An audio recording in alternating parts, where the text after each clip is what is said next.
Et l'incertitude demeure sur la date du début des négociations indirectes entre le régime syrien et l'opposition à Genève.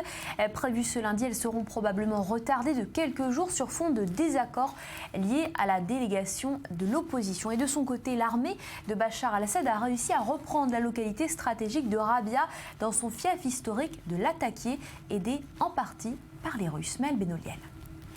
Rabia était le dernier bastion de la province côtière de Latakié, à l'ouest de la Syrie, une région qui est le berceau de la famille Assad. La ville vient d'être reprise par les forces pro-gouvernementales syriennes. Depuis 2012, Rabia a été contrôlée par des groupes rebelles, parmi eux notamment le Front al-Nosra, la branche syrienne d'Al-Qaïda. Les forces du régime se sont d'abord emparées de 20 villages aux alentours avant de lancer leur assaut sur la ville. Une bataille dirigée par de hauts responsables militaires russes, selon certaines sources. Les forces pro-Assad ont en tout cas profité des frappes aériennes russes pour reprendre une ville qui leur semblait perdue il y a encore quelques semaines.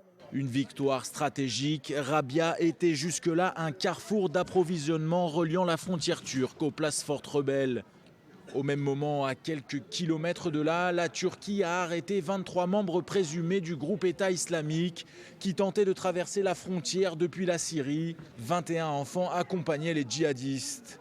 La population syrienne continue de payer un lourd tribut à la guerre qui a déjà fait plus de 260 000 morts depuis 2011, alors que l'ONU prépare avec difficulté les pourparlers de paix prévus dans les prochains jours à Genève. Les discussions doivent porter sur la feuille de route établie en décembre par le Conseil de sécurité qui prévoit un cessez-le-feu, un gouvernement de transition dans les 6 mois et des élections dans les 18 mois.